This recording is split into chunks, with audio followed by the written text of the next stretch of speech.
साल 2010 अरब दुनिया में एक नई हवा चली। एक एक करके कई अरब ममालिक के शहरी सड़कों पर निकल आए। अवाम ने अपने हुक्मरानों के खिलाफ आवाज उठाई और तब्दीली का मुतालिबा किया। कई हुकूमतें गईं, कई लरज कर रह गई और कई ममालिक अब भी असरात से बाहर नहीं निकल सके।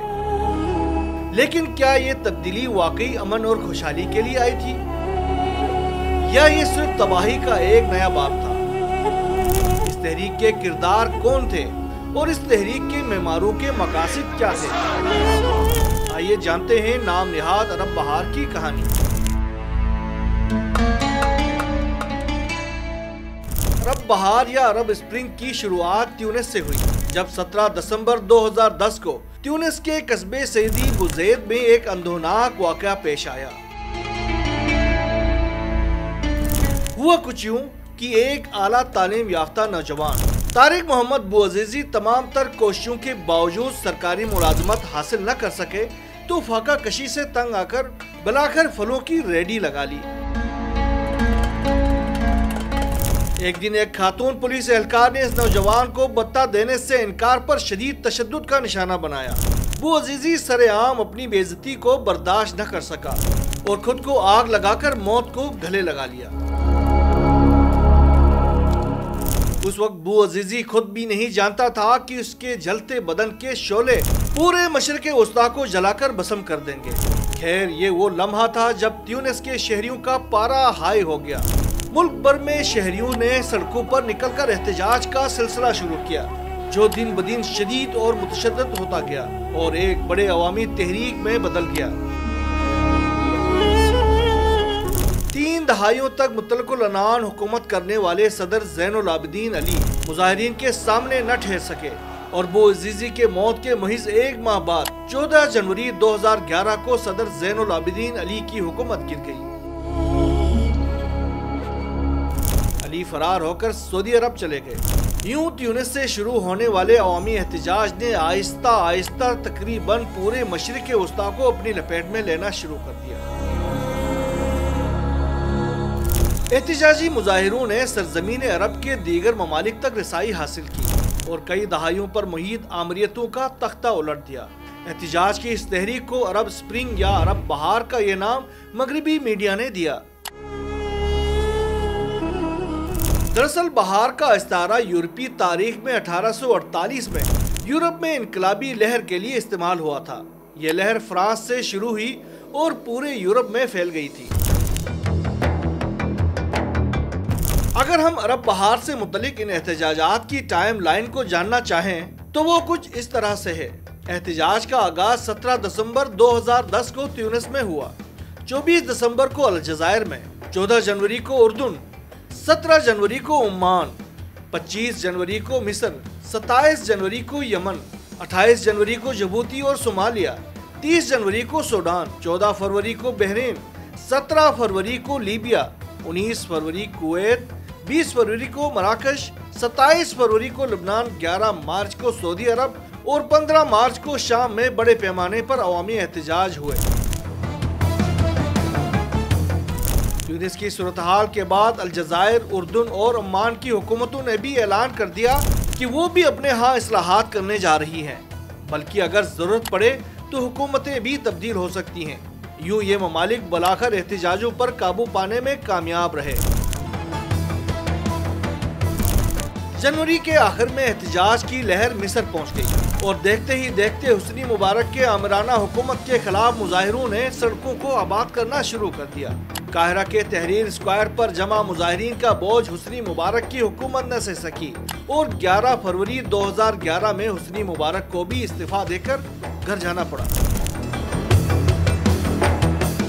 मुल्क में पैदा होने वाले खला को पुर करने के लिए लोगों ने अक़वानुल मुस्लिमीन को इंतखाबात में फतह से हमकिनार किया और मोहम्मद मुर्सी मुल्क के पहले आज़ादाना तौर पर मुंतखब सदर की हैसियत से इक़्तिदार पर बराजमान हुए।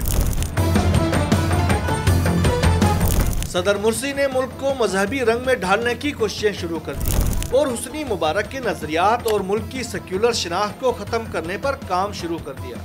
यूं चंद गैर मकबूल फैसलों की वजह से ये हुकूमत भी गैर मकबूल होना शुरू हो गई। इधर मिस्र में सेक्युलर नजरियात की महाफिज वो पुलिस और फौज जो सदर मुबारक की आखिर तक हिमायत करती रही, इंतखाबात के बाद मजीद मजबूत होकर सामने आई और फिर जल्द ही मिस्र के हालात मजीद बिगड़ गए और आखिरकार उस वक्त के आर्मी चीफ अब्दुल फताह अल सीसी की क़यादत में फौज ने मोहम्मद मुर्सी की हुकूमत का भी तख्ता उलट दिया। अल सीसी की हुकूमत ने मोहम्मद मुर्सी के हामियों पर अरसे हयात तंग करके रख दिया। इस दौरान सैकड़ों अफराद को हलाक कर दिया गया और हजारों को जेलों में डाल दिया गया। और इससे भी ज्यादा ताजुब की बात यह है कि मोहम्मद मुर्सी को ऐसी वक़्वा में मुजरिम करार देकर सजाए मौत सुनाई गई, जिसमें न सिर्फ ये कि उनका कोई बराह रास्त ताल्लुक न था, बल्कि ये इन दिनों में वक़ूअ पज़ीर हुआ था जब मुल्क में अरब बहार अपने चौबन पर थी। ये वाक़या दरअसल वादी नतरून जेल का था, जब हुस्नी मुबारक के खिलाफ तहरीक के दौरान अचानक जेल की इंतजामिया गायब हो जाती है। इस जेल में 11,000 से जायद कैदी मौजूद थे, जिनमें मोहम्मद मुर्सी और उनके 24 साथी भी शामिल थे। इंतजामिया के गायब होने पर कैदी फरार हो जाते हैं, लेकिन मोहम्मद मुर्सी और उनके 24 साथी जेल में ही मौजूद होते हैं और साजिश को बांटते हुए फौरी तौर पर राब्ते शुरू कर देते हैं, मीडिया को बुला लेते हैं और सारी कहानी बता देते हैं। जेल इंतजामिया वापस नहीं आती, जिसकी वजह से आखिरकार मुर्सी और उनके साथी भी अपने घरों को चले जाते हैं। खैर, इस नाकर्दा साजिश के इल्जाम में अल सीसी की जेल में कैद मोहम्मद मुर्सी मुबैना तौर पर जेल में ही हरकत कल्ब बंद होने से वफात पा गए। यूं मिस्र की तहरीक किसी बड़े ख्वाब की तकमील के बगैर एक और आमराना हुकूमत के कयाम की सूरत में नाकामी पर हमकिनार हुई। मिस्र के बाद बारी आई लीबिया की, जहां 42 साल से जायद अरसे से हुक्मरान चले आ रहे कर्नल मुअम्मर कज़ाफ़ी के खिलाफ शुरू होने वाली तहरीक बहुत जल्द एक ऐसी मुसल्लह बगावत की शक्ल अख्तियार कर गई, जिसे मगरबी दिफाई इत्तेहाद नेटो की भी भरपूर माउनत हासिल थी। 20 अक्टूबर 2011 में कज़ाफ़ी की हुकूमत खत्म हो गई और उन्हें कत्ल कर दिया गया। ताहम ये मुल्क तब से मुसलसल सियासी इंतशार और खाना जंगी का शिकार चला आ रहा है। 2011 में ही यमन में भी अरब बहार की लहरें पहुंची और वसी पैमाने पर अवामी मुजाहिरों के बाद तवील अरसे से बरसर इक़्तिदार सदर अली अब्दुल्ला सालेह को भी इक़्तिदार से रुखसत होना पड़ा और अब्दुल रब्बा मंसूर हादी मुल्क के नए सदर बन गए। लेकिन यमन में मुजाहिरों का नतीजा ये निकला कि ये मुल्क अदम इस्तेहकाम से दोचार हो गया। हौसी अंसारुल्लाह की जानिब से सालेह के जानशीन अब्दुल रब्बा मंसूर हादी के खिलाफ एक और तहरीक शुरू की गई, जिसमें पहले अली अब्दुल्ला सालेह भी अपनी वफादार फोर्स के साथ शरीक हुए, लेकिन बाद में अलग हो गए और हौसी फोर्सेस के साथ एक झड़प में मारे गए। अब्दुल रब्बा मंसूर हादी को हौसी अंसारुल्लाह ने दारुल हुकूमत सना से भाग निकलने पर मजबूर किया और दारुल हुकूमत यमन पर कब्जा करके अपनी हुकूमत कायम की। ताहम इसके बाद से ये मुल्क मुसलसल हालत जंग में है। सऊदी अरब और इसके इत्तेहादी ममालिक ने हौसी फोर्सेस के खिलाफ जंग शुरू की, जिसके नतीजे में लाखों इंसानी जानें ज़ाया हो गई और यमन खंडरात में तब्दील हो गया।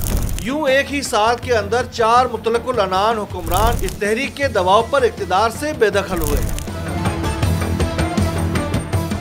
अरब बहार के शोले मुल्क के शाम में भी पहुंचे।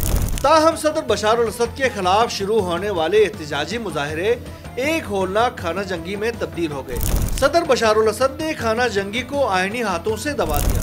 ताहम जोग्राफी एतबार से बेहतरीन मुल्क होने के बायस यहाँ आलमी ताकतों ने अपना तसल्लुत जमाने की भरपूर कोशिश की, जिनमें रूस, तुर्की, ईरान, सऊदी अरब, अमेरिका और इसराइल सरफरिस्त हैं। और यूं तेल की दौलत से मालामाल मुल्क के शाम के वसाइल को अपनी दस्तरस में लेने की जंग में 5 लाख से जायद शहरी कत्ल हुए और कई लाख शामी अपना घर बार छोड़कर करीबी मुल्कों में चले गए। बहरीन में भी 2011 में ही हुक्मरान आले खलीफा खानदान के खिलाफ अवामी एहतजाज शुरू हुए। ताहम बादशाह शेख हमद बिन ईसा अल खलीफा ने सऊदी अरब और दीगर इत्तेहादियों की मदद से एहतजाजात को आईनी हाथों से कुचल दिया। दोस्तों, गो कि अरब बहार एक अहम तारीखी तहरीक थी, जिसने शुमाली अफ्रीका और मशरिक़ वस्ता के मुतादिद अरब ममालिक को मुतासिर किया। कई ममालिक में हुकूमतें तो बदल गई, لیکن عوام کو وہ امن اور خوشحالی نہیں ملی جس کے وہ خواب دیکھ رہے تھے۔ یہاں ہم کہہ سکتے ہیں کہ عرب سپرنگ نے یقیناً عرب دنیا کو ہلا کر رکھ دیا، لیکن اس کے نتائج کچھ اور ہی نکلے۔ وجہ یہ کہ دراصل اس تحریک کے پس پردہ بہت سے عوامل اور قوتیں تھیں جنہوں نے عوامی طاقت کو استعمال کرتے ہوئے اپنے مقاصد تک رسائی کے لیے ایک بہت مضبوط اور بہترین حکمت عملی سے تیار کردہ منصوبے کو آگے بڑھایا۔ سوائے فلسطین پر قابض ریاست اسرائیل کے پورے مشرق وسطیٰ کو خانہ جنگی میں جھونک کر اس کے بے پناہ وسائل پر قبضے کی تگودوش شروع کر دی، جس کے نتیجے میں صرف تیونس کو چھوڑ کر جہاں تبدیلی نے نسبتاً مثبت راہ اختیار کی، باقی عرب ممالک میں تباہی ہی تباہی آ گئی، اور عرب بہار کے معماروں نے خانہ جنگیوں اور سیاسی عدم استحکام کے شکار ان ممالک سے خوب لوٹ مار کی۔ وہ ممالک جہاں نام نہاد عرب بہار کے اثرات نہیں پہنچے، ان کو بھی اثرات سے خوفزدہ کر کے اپنے زیر نگی کر لیے۔ یوں سامراجی ممالک کا ایجنڈا تو کامیاب ہوا، لیکن عرب خطے میں تباہی پھر گئی۔